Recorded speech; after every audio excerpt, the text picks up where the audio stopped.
था। तो भगवान से कहते हैं इस पहाड़ को हटा दो। 3 दिन तक वो वहीं पर बैठी रहती है यही आशा से कि ये पहाड़ हट जाएगा। और 3 दिन बाद भगवान को कहती है, देखा, मुझे तो पता ही था ये पहाड़ यहीं का यहीं रहेगा।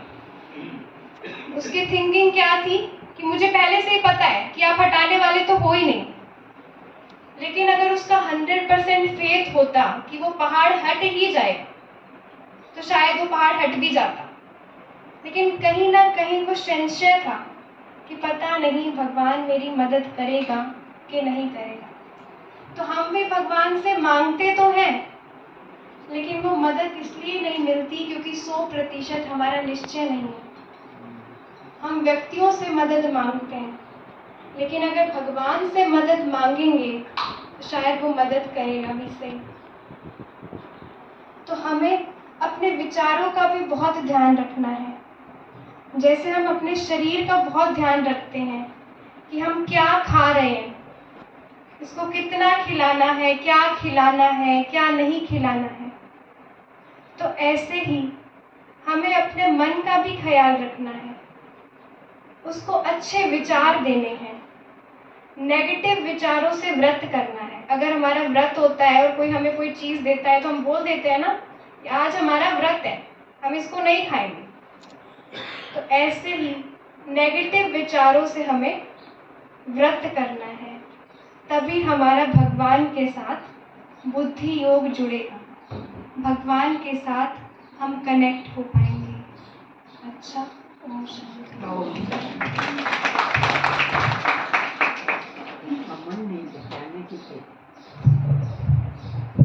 ओम शांति। सबसे पहले तो आज के दिन की सभी परिवारजनों को बहुत बहुत मुबारक हो। अभी हम बहन से सुन रहे थे बहुत सुंदर आत्मा के बारे में और परमात्मा भगवान के बारे में। उन्होंने सार रूप में बताया कि परमात्मा हमें मुख्य जो 3 चीज़ें हैं, ये सारा सृष्टि का खेल 3 चीज़ों के बीच में चलता है, आत्म सत्ता, परमात्मा सत्ता और तीसरा प्रकृति। परमात्मा इन तीनों का ज्ञान आकर के हमें देते हैं, जिससे हम इस समय पर अपरिचित थे। तो वो तीनों का ज्ञान सार रूप में हमें बताते हैं 3 बिंदी से। 3 बिंदी याद रखो। पहली बिंदी कि मैं एक आत्मा हूँ जो बिंदी स्वरूप, जैसे बताया कि हम एक आत्मा है, ना कि ये शरीर है। हम हमेशा इसी पहचान में जी रहे थे जो इस शरीर से संबंधित है, लेकिन वास्तव में हम कौन हैं? इस शरीर को चलाने वाली शक्ति आत्मा है। तो आत्मा कैसी है? वो एक एनर्जी है, एक शक्ति है, एक ज्योतिर्बिंदु स्वरूप सितारा है जो मस्तक के ठीक बीच में विराजमान होकर इस सारे शरीर को चलाती है। जिस प्रकार देखिए अभी हम सभी आए तो हम सबको तिलक लगाया गया। हमेशा कोई भी शुभ अवसर होता है या हम कहीं पर भी मंदिर में भी जाते हैं तो क्या करते हैं? तिलक लगाते हैं। और चाहे कोई भी है, छोटा है, बड़ा है, बुजुर्ग है या जवान है, सबको यहीं पर ही तिलक लगाया जाता है। कारण क्या रहा? क्योंकि हम सभी आत्मा रूप में समान हैं। हमारे संस्कार अलग अलग हैं, लेकिन हम सभी एक आत्मा है जिसका आकार सब में बराबर है, जो सब में ज्योतिर्बिंदु स्वरूप है। उसकी पहचान सबसे पहले परमात्मा ने हमें अपनी पहचान दी कि शरीर रूपी गाड़ी की मैं आत्मा ड्राइवर हूँ और मैं आत्मा सिर्फ बिंदु स्वरूप हूँ। मैं आत्मा भी बिंदु और सामने जो भी हैं जिन्हें आज हम अपना संबंधी समझते हैं, जिनके साथ हमारे जो भी संबंध हैं, लेकिन वो सभी भी आत्मा है और आत्मा रूप में हम सभी परमात्मा की संतान भाई भाई हैं। दूसरा परिचय जो दिया परमात्मा के बारे में, जिसे कह रहे थे कि हम परमात्मा के आगे हमारी सारी बातें रखते रहे लेकिन हमारा निश्चय नहीं रहा, हमें कहीं ना कहीं संशय रहा कि वो हमारी ये सत्संग है ओम शांति वालों का। सुन रहे हैं। क्यों? आज तक परमात्मा का सही परिचय ही नहीं मिला, तो अब परमात्मा आकर के अपनी सही पहचान हमें देते हैं। जिस प्रकार से मेरे बारे में हर कोई अलग अलग बातें बताएगा, जितना वो मुझे जानता है, लेकिन मेरा पूरा परिचय, मेरे बारे में सब कुछ सिर्फ मैं ही बता सकती हूँ। इसी तरीके से परमात्मा को जिसने जैसा समझा, किसी ने प्रकृति में परमात्मा समझा तो उसने प्रकृति को ही परमात्मा कह दिया। जिसने अपने इष्ट देव देवियों से अनुभव किया, उन्हें उनमें ही परमात्मा को समझ लिया। लेकिन वो आकर के अब अपनी असली पहचान देते हैं। जिस प्रकार से शरीर का पिता उसी शरीर जैसा है ना, मनुष्य का पिता मनुष्य ही है, शेर का पिता शेर ही है। ऐसे ही हमने अपनी पहचान समझी कि मैं आत्मा बिंदु हूँ, तो इस शरीर का पिता यानी आत्मा का पिता भी परमात्मा ज्योतिर्बिंदु स्वरूप ही है, जिसको हम क्या कहते हैं, शिव। शिव अर्थात जो सदा कल्याण करने वाला है, जो सदा कल्याणकारी है, तो उनका नाम शिव है। वो भी ज्योतिर्बिंदु स्वरूप है। और जब हम उनको परमात्मा कहते हैं, भगवान कहते हैं, ईश्वर कहते हैं, तो हमें लगता है न जाने वो कितना ऊंचा है और हम उसके आगे कुछ भी नहीं है, तो हम उससे उतनी प्राप्ति नहीं कर पाते हैं। हम हमेशा मंदिरों में जाते थे तो यही कहते थे कि आप तो बहुत ऊंचे हो और हम बहुत नीच हैं, पापी हैं ना। एक बच्चा अपने पिता के आगे सारा टाइम सिर्फ उसकी महिमा गाता रहे कि पापा आप तो बहुत अच्छे हो, पापा आप तो बहुत अच्छे हो, मेरे अंदर तो कुछ भी नहीं, तो पापा को सुनकर अच्छा लगेगा? नहीं लगेगा, क्योंकि वो यही कहेगा कि अगर आप में वो गुण नहीं है तो आप वैसा धारण करो, मेरे जैसा बनो। तो इसी तरीके से हम भी परमात्मा के आगे भले गाते रहे, तो परमात्मा आकर के कहते हैं अब आपको मेरे समान वो गुण धारण करने हैं। सिर्फ ऐसा नहीं समझना है कि मैं नीच हूँ। जैसे परमात्मा, जैसे पिता के पास जो कुछ भी है, बच्चा उसका संपूर्ण अधिकारी है, तो परमात्मा भी शांति का सागर है, प्यार का सागर है, तो वो सारी चीज़ें मुझ आत्मा में भी है। तो दूसरी पहचान परमात्मा की दी वो बताए। और तीसरा जो ज्ञान परमात्मा हमें आके देते हैं, वो देते हैं इस ड्रामा का, इस प्रकृति का, कि ये सारा एक खेल है। इस सृष्टि रंगमंच पर हम सभी आत्माएं सिर्फ एक खेल खेलने आई थी और हम उस खेल को खेलते खेलते भूल गए कि हम खेल ही खेल रहे थे। तो उस ड्रामा का खेल के बारे में बताते हैं कि इस ड्रामा में जो कुछ भी हुआ वो भी अच्छा हुआ, जो कुछ हो रहा है वो भी अच्छा हो रहा है, और जो होने वाला है वो भी बहुत अच्छा ही होने वाला है ना? इसीलिए कहते हैं कि जो कुछ बीत गया है उसके ऊपर बिंदी लगाना। तो ये तीसरी बिंदी परमात्मा हमें सिखाते हैं कि जो बातें बीत चुकी है उसका बार बार आप चिंतन कर रहे हैं, उससे हमें क्या प्राप्त हो रहा है? कुछ भी प्राप्त नहीं हो रहा है, बल्कि हमारी शक्तियाँ ही उसके पीछे व्यर्थ जा रही हैं। तो इसीलिए हमें, जैसा अभी बहन सुना रहे थे, कि हमें अपने विचारों को परिवर्तन करना है, चिंतन को बदलना है। तो ज़्यादातर समय हमारा व्यर्थ है ना, नकारात्मक बातों में, उनके चिंतन में बीत रहा था, तो वो हमें अब परिवर्तित करना है।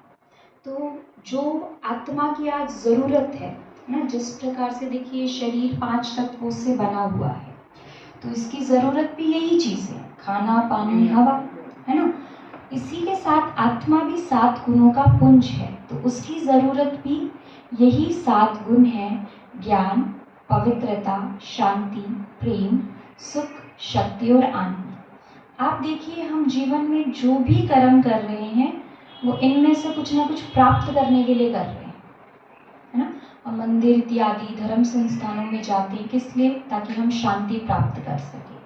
हमें हमेशा उत्सुकता होती है कुछ नया जानने की, क्योंकि हम ज्ञान चाहते हैं, तो इसलिए हमें ये सारी चीज़ें चाहिए। लेकिन हमारी इक्वेशन गलत हुई, हमें लगा कि ये सारी चीज़ें हमें बाहर से प्राप्त होने वाली है, जबकि ये मुझ आत्मा का अपना गुण है, ये मुझ आत्मा के अंदर है, मुझे इनको कहीं भी बाहर ढूंढने की ज़रूरत नहीं है। जिसके लिए एक छोटी सी कहानी से समझते हैं एक बार एक बहुत बड़ा सेठ था, हीरो का व्यापार करता था और वो बहुत समझदार था। तो एक बार उसे ट्रेन से यात्रा करनी थी और बेशकीमती हीरे अपने साथ लेकर के जाने थे। उसने अपनी जो भी पोटली थी उसके अंदर वो हीरे रखे और वो यात्रा के लिए निकल पड़ा। तो ट्रेन से यात्रा कर रहा था तो ट्रेन में जाकर डिब्बे में बैठ गया। वहीं पर एक चोर था जिसको ये खबर मिल गई थी कि ये सेठ जा रहा है और इसके पास हीरे हैं। तो वो भी आ गया और साधारण वेश में आकर के उसी डिब्बे में बैठ गया। तो आराम से उनसे बातचीत करने लगा, उनसे मुलाकात की, उनके बारे में जानने लगा, खुद के बारे में बताने लगा ताकि उनसे एक दोस्ती का संबंध बन जाए। लेकिन क्योंकि सेठ विद्वान था तो उसके हाव भाव को देख करके समझ गया कि कुछ गड़बड़ है ना, ये कुछ और चाहता है, ये दोस्ती नहीं निभाना चाहता है, लेकिन इसके मन में कुछ और है। लेकिन सेठ भी साधारण रीति बात करता रहा, उसने कुछ जताया नहीं। ठीक है, सब कुछ सही चल रहा था। रात हो गई तो सेठ के पास जो भी सामान था वो उसने ठीक जगह पर रख दिया, क्योंकि उसको पता था कि सामने वाले व्यक्ति में कुछ ना कुछ गड़बड़ है। तो वो सो गया, बहुत आराम से सो गया, क्योंकि उसको कोई चिंता ही नहीं थी कि मेरे हीरे कहीं चले जाएंगे। जैसे ही रात हुई तो चोर को तो उसी समय का इंतज़ार था कि कब मैं हीरे ढूंढूं और अपने पास ले लूं। तो वो सेठ की हर एक चीज़ को चेक करने लगा, उसके जो भी कपड़े थे, है ना, उसके पास जो भी सामान था, सब चीज़ों को उसने छान लिया, लेकिन उसको हीरे नहीं मिले। बहुत थक गया, पसीना आने लग गया कि ऐसा कैसे हो सकता है कि मुझे खबर मिली है कि इनके पास हीरे हैं तो वो मिल क्यों नहीं रहे। पूरी कोशिश की, सुबह हो गई, थक हार के बैठ गया। सुबह सेठ तो बहुत आराम से उठा, क्योंकि वो तो बिल्कुल निश्चिंत सोया था, गहरी नींद में सोया था। उठ करके देखा तो कहा क्या हुआ। वो तो बहुत चिंतित, परेशान। वो सेठ जी को बोलता है कि सेठ जी मुझे माफ़ कर दीजिए, मैं कोई साधारण व्यक्ति नहीं हूँ, मैं तो एक चोर हूँ और मुझे खबर मिली थी कि आप हीरे लेकर के चल रहे हैं और मैं उसको सारी रात ढूंढता रहा, लेकिन मुझे वो हीरे नहीं मिले। ऐसा कैसे हो सकता है। तो सेठ जी ने बहुत प्यार से उसको बिठाकर कहा कि देखो, मुझे पहले से ही पता था कि कुछ गड़बड़ है, इसीलिए मैंने रात को ही जो हीरे हैं वो तुम्हारी ही पोटली के अंदर रख दिए थे और मैं बिल्कुल निश्चिंत सो गया था। तुमने मेरा सारा सामान चेक किया, एक बार अगर तुम अपने जो सामान है उसको चेक कर लेते तो तुम्हें वो हीरे मिल जाते और आज तुम कहाँ से कहाँ पहुँच जाते।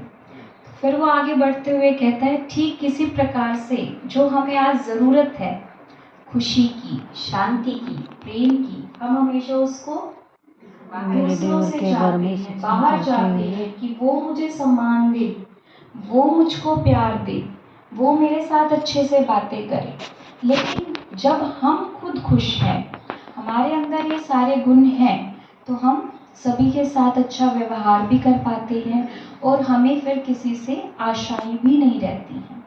आज हमें दुख क्यों है, क्यों हम बार बार परेशान हो जाते हैं, हमारी इच्छाओं के कारण, हमारी आशाओं के कारण, क्योंकि हम सभी से एक्सपेक्टेशंस रखते हैं, लेकिन हम किसी को भी एक्सेप्ट नहीं करना चाहते हैं। आज संबंधों में हर रोज़ सुनते रहते हैं, आज उनके संबंध ठीक नहीं है। कितनी बार भाई बहनें आते हैं सेंटर पर, कहते हैं कि हम इतने समय से साथ रह रहे थे, हमारे संबंधों में टकराव चल रहा है, हमारी कभी बनी नहीं। तो वो सब कुछ क्यों हो रहा है आज, क्यों हम संबंधों को समझ नहीं पा रहे हैं, क्योंकि दोनों ही ये चाहते हैं कि मुझे मिले। रिश्तों के लिए हमेशा कहा गया कि लेन देन, लेकिन रिश्तों में कभी लेन देन कैसे हो सकती है। लेन देन तो सिर्फ बिजनेस में होती है, व्यापार में होती है। रिश्तों के अंदर तो हमें हमेशा देना सीखना है। तो हर किसी ने चाहा कि मुझे मिले, तो जब ये चाहा कि मुझे मिले, दूसरे ने भी चाहा मुझे मिले, तो रिश्ते खराब होते गए। लेकिन हम हर एक सोचें कि मुझे देना है,